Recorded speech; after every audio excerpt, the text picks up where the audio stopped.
Assalamualaikum warahmatullahi wabarakatuh.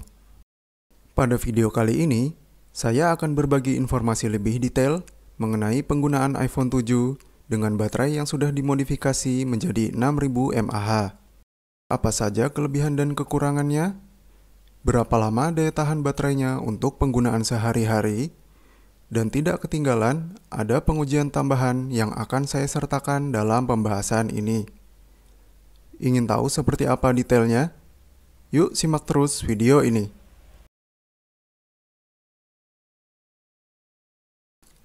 Secara fungsi, HP ini memiliki fungsi yang tetap normal, baik untuk mengirim pesan, browsing, scroll Instagram, menonton YouTube, atau bahkan bermain game sesekali. Meskipun begitu, HP ini saya gunakan hanya sebagai backup untuk HP utama, ketika sedang berada di dalam rumah atau di dalam ruangan. Mengapa penggunaannya ditujukan hanya di dalam ruangan? Sudah pasti karena modifikasi yang ada pada HP ini menjadikannya sangat rentan terhadap paparan cuaca, baik panas maupun hujan.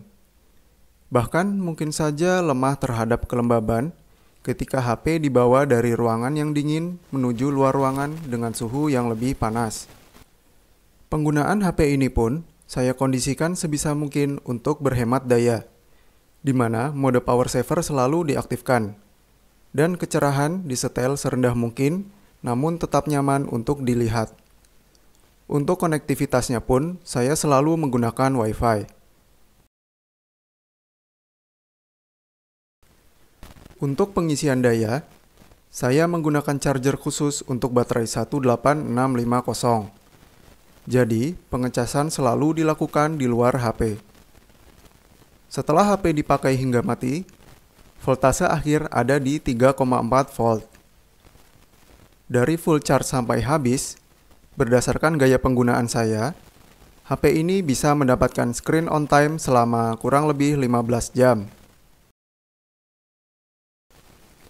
Biasanya, pengisian daya saya lakukan setiap 2 hari sekali. Pengisian daya sampai penuh, menurut informasi pada layar charger, kapasitas yang masuk adalah sebesar 5885 mAh, dengan durasi pengisian daya hampir selama 6 jam. Pengisian daya secara langsung juga dapat dilakukan melalui port Lightning. Hanya saja, saya tidak merekomendasikan metode ini, karena iPhone 7 memiliki baterai bawaan dengan spek full charge di 4,35 volt.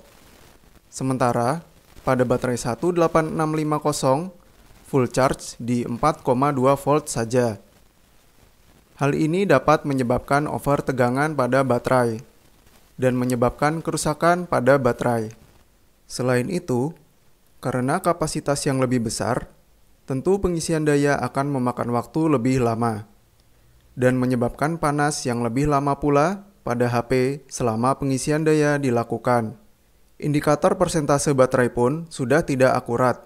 Jika mengisi secara langsung, perlu memantau voltase baterai secara terus-menerus dan pada akhirnya menjadi lebih tidak praktis ketimbang mengisi dengan cara mencopot baterai terlebih dahulu.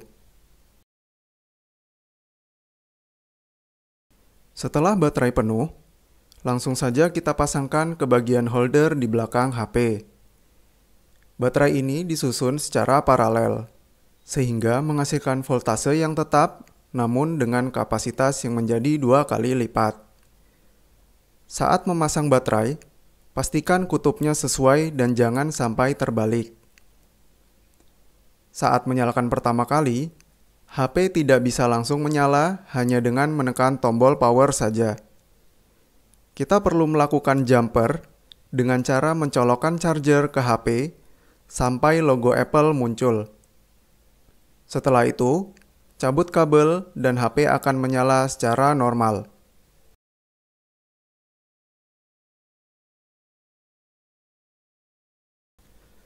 Dengan bertambahnya holder baterai di bagian belakang, beserta dengan baterai 18650 ini, tentunya ukuran HP menjadi lebih besar. Pada bagian belakang, terdapat tonjolan aneh yang menjadikan HP sulit untuk digenggam. Selain itu, HP ini pun menjadi lebih berat, dan kurang nyaman untuk dipegang berlama-lama. Diperlukan penyesuaian untuk membiasakan memegang HP ini, baik secara vertikal maupun horizontal. Saya sendiri merupakan penyuka HP dengan ukuran yang kecil. Tetapi karena tren HP sekarang bertambah besar, saya anggap saja ini sebagai latihan supaya tidak kewalahan ketika nanti sudah memakai HP yang lebih besar dan lebih berat. HP ini saya jadikan alat utama untuk merekam video. Setelah dilakukan modifikasi, HP masih dapat dipasangkan pada tripod. Meskipun agak sulit untuk mengatur posisinya karena bobotnya yang lebih berat. Untuk dipasangkan ke gimbal pun masih bisa dilakukan. Karena spesifikasi gimbal yang saya gunakan ada di beban maksimum 290 gram.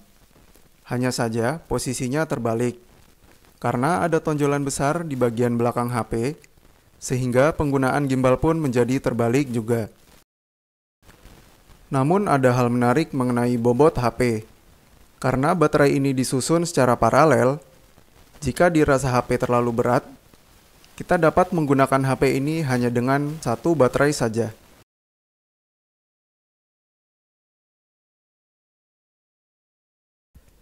Dengan menggunakan baterai yang lebih besar, maka HP dapat digunakan dalam waktu yang lebih lama tanpa harus berulang kali melakukan pengisian daya. Di mana sebelum dimodifikasi, HP ini dicas sebanyak 3-4 kali dalam sehari. Baterai memiliki umur pakai dan akan terus mengalami penurunan kemampuan menyimpan daya dari waktu ke waktu. Dengan modifikasi ini, kita dapat dengan mudah mengganti baterai dengan baterai baru ketika dirasa sudah bocor. Penggantian baterai dapat dilakukan secara langsung tanpa perlu membongkar HP dan dapat diganti dengan biaya yang lebih murah. Lagi pula, sampai baterai dirasa bocor, perlu melewati cycle pengisian daya yang sangat banyak. Anggap saja baterai ini memiliki umur 300 cycle pengisian daya. Saya biasa melakukan pengisian daya sebanyak 2 hari sekali. Maka, baterai ini dapat dipakai terus-menerus selama 600 hari sampai kesehatannya menurun dan tidak mampu menyimpan daya sebanyak ketika baru. Meskipun begitu, dengan kapasitas 6000 mAh, pasti daya yang dapat disimpan tetap lebih besar dari baterai bawaan iPhone 7 yang hanya 1960 mAh.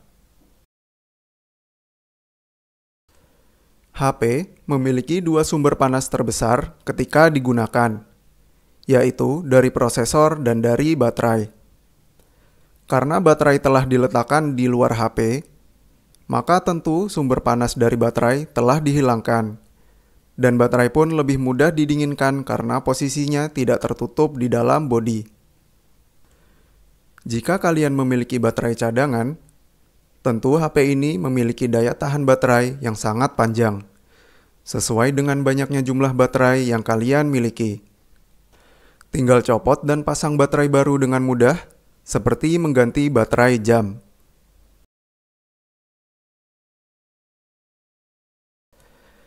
Modifikasi yang saya lakukan bisa dibilang sangat kasar dan memiliki finishing yang sangat buruk. Baterai yang sangat menonjol dengan holder baterai terbuka menjadikan HP ini sangat rentan dengan kerusakan jika dipakai di lingkungan yang cukup ekstrim. Belum lagi bahaya kemungkinan terjadinya arus pendek.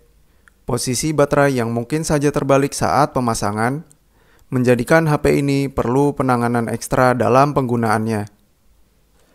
Bisa dibilang kurang user-friendly, dan juga kehilangan esensi dari mobile phone yang bisa dibawa kemana-mana. Dimensi HP ini membesar dengan bentuk yang bisa dibilang cukup aneh. Cara menggenggamnya sudah pasti tidak senyaman HP aslinya. Tangan kita perlu sangat berhati-hati dalam menggenggamnya agar HP bisa dipakai secara baik. Belum lagi, beratnya yang mencapai 240 gram membuat HP ini tidak bisa dipakai berlama-lama. Persentase baterai sudah tidak bisa lagi dijadikan acuan untuk menentukan kapan kita harus mengisi daya HP ini. Berdasarkan pengalaman penggunaan saya, persentase akan turun sangat cepat sampai ke 1% di 4-5 jam pertama. Kemudian, sisanya kebanyakan bertahan di 1% sampai HP benar-benar mati. Untuk memperkirakan kapan melakukan pengisian daya, saya perlu memeriksa screen on time secara berkala.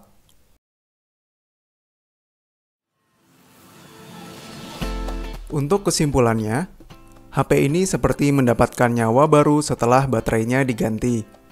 Secara fungsi, HP masih dapat digunakan secara normal, dengan daya tahan baterai yang lebih lama. Namun, dengan mengorbankan aspek kenyamanan penggunaan, dikarenakan dimensinya yang membesar, bentuknya yang cukup aneh, bobotnya yang lebih berat, serta penggunaannya yang memerlukan kehati-hatian yang ekstra.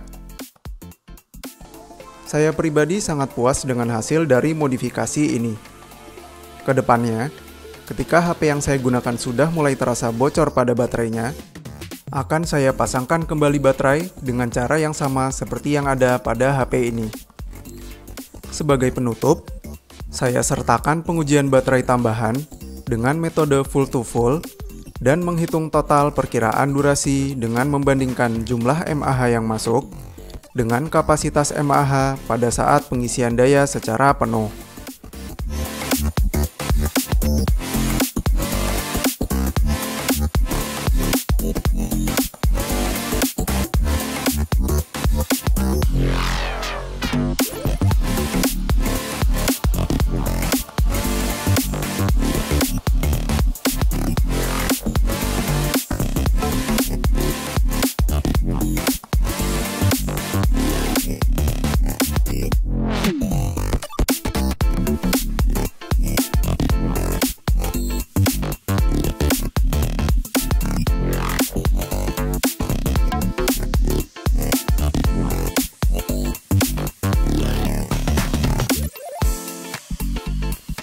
Sekian video mengenai detail penggunaan iPhone 7 ini. Terima kasih sudah menonton. Semoga bermanfaat. Akhir kata, wassalamualaikum warahmatullahi wabarakatuh.